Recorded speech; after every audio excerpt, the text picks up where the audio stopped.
say House of Folk Yabani or man or more signings no. They were signing players like amateur okay. Yes. Okay. And intina na omu feel say omu yes smart enough. In intina oma dodging your ability no omu bose. And then you know what about story? Intina for how long can you do that? Kwame, House of Folk in keka omu because emre na kwano no. And omu be say ya afuno masa betena se na ya ball league na wi na afi di no masa go back to square one. Kwame, they should up their game. Penifo no omu nkeka omu ho because emre eko. Yes, minimum say amini komo okoso de ba Kwame shemu kina na ne awo hwe no nyane ntem ne fa bedi djuma na manifest ma because ade achi ade asanyina na emre na eko entwen obi a enemre no so kwa Kwame ekotiawo because ebasa preparation there enough preparation also we no unya ne saa because of say we waste emre bebre no etimi gidi say o say I mean House of Folk company for Kwame mo keka omo no mo start ma enioma ekoso edima House of Folk say be ya season ahead no on betima prepare towards the season na no so no I mean bibia akoye di amomo kakra bi on speaker of parliament insema voice our boy say am for call for I mean Kwame asem way look unse ne yakosi ama ade no atanya be te say anas arem ya anas wa let Ghana down I say wama Ghana yensesifo. That's what I mean yensesifo. Meba tobo. I mean yensesifo ba. Tobo. Anas I mean yensesifo. Tobo mami. Opemsuo. Do you know why nja wakasa? Edena make us. Because ket okre command administration enya papa omunya nyoma yie ho. Omu se gu Ghana football. Eno ne ama Anas dwumadi obedi ye no Kwame. Agu Ghana football na say ama so amanfa so. Amene ntino ubenya ni padodo na amoma bone so bo because utie the speaker kenya e kire se enei fort no cry be franas anameboa utie the speaker kan ye ya it means that one way now Anas boy me ba Kwame look what Anas did me say ana ket so krekum Kwame mo ye ni o ma ye ni o ma yakosoma ye ye ade enoma ya sefata Kwame kadene na de tie ken kadanke be sa Anas si football na ye no se ekoso edoma ekoye omo ya ade at least who say prospect na wo hono a ekire bi Kwame be yirdi Anas e be nyini a ankene ye be sa to aso Anas because one Kwame at that point enoma na ekoso GF no Kwame na nipa do na majority of Ghanaians na omunye okay na omunye cool and akosi Nyantakyi regime Kwame eno there let's face the reality a fact akosi Nyantakyi time no Kwame emani ya beso no de na akoso wo honom no de na Kwame de na amoye no majority of Ghanaians Kwame na enye okay na nipa do na kasatia enyoma na ekoso e wa GF honom no and then crack and so until Kwame emra na asibe mu no de ne nya ya hwehwe anase de na ekoso nya nse eni ye betu ketase hye wo Ghana football no mu ye betu afi ho ye be ma no abrase project kankana na ekoso ho no ni ye hwese ni ye be ma no abrase na se be fi ho. That is what Anas did. Just to sanitize our football. And what he did wasn't wrong, Kwame. What Anas did, Kwame, personally, not wrong because Kwame, Satam and Yamian Ukraine, not gonna afford to na Braco Nyantakyi, and no money JF or any kind of football. Majority of Ghanaians know Braco Nyantakyi. And then Yamin Chadie. Anas didn't who be boom until now hey because at that point I was in Nyantakyi import me catch say wow evidence for bra anameboa I no cranso because assembly abeka bia yesi woni evidence assembly abeka yesi woni evidence for bra Meanwhile, no matter course one so no. Yes, I am no credit. But I see when evidence is doing the outcome. I mean, Chadia, you could now be also the evidence in the baba. Into the anaka. A dear anaka.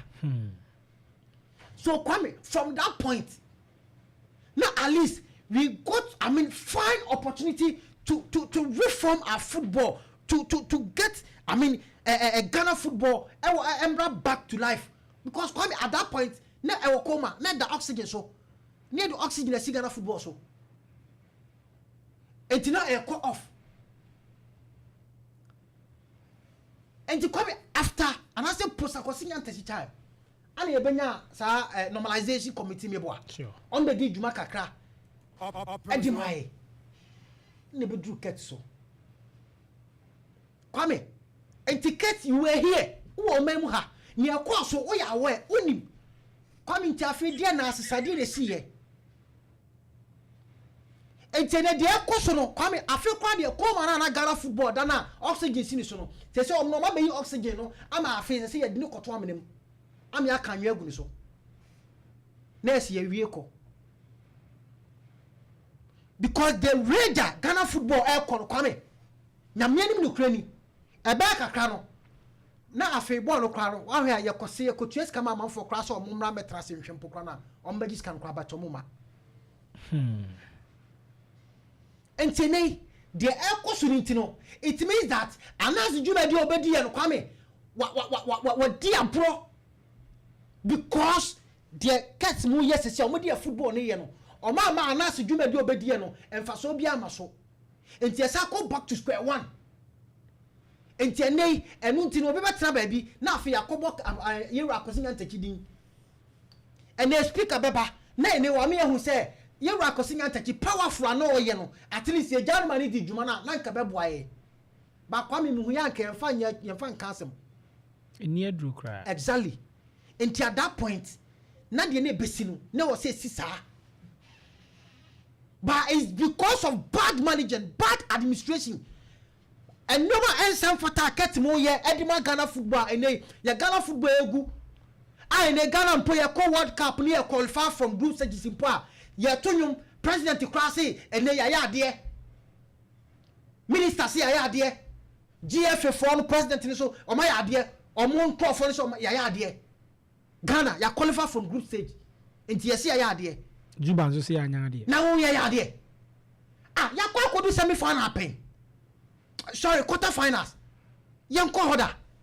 Inti club na so my ya bo World Cup. Eno kra no numbers ni no so say o. Inti ne se nanka two groups, two nations na qualify from group stages in power and can qualify. And can qualify. We qualified because nations ni be ka ho entinene wa wudi third impono now you eligible so ultimate qualify money per point and now benya and the boy ma qualify can qualify entinene so we GFA president and I say GFA member now be catch say entin Ghana qualify ya de ento nim fra I'm sorry otu futuro guni penny because ye twam wo honum kwa dada entinene Kwame so yesu nyina eye GFA aketokre kumo noma omo ya Kwame enkoye enwa Ghana football Kwame omo dey friends and chronics e all my TNA no okoka asem mpo na ne e asem a omo befa de adi dwuma mpo Kwame ne no na wa ba de omo animi no eno ana ama ene anaso dwuma di obedue no wa mo Ghana ekotia Ghana because what happened then Kwame na a fine opportunity for us to build a good, an effort, a bit my boy, I'm a Kwame, your football at Tumpong. Not knowing, say, catch more quite Kwame, or Mubami, I can you Ghana sports football so cry.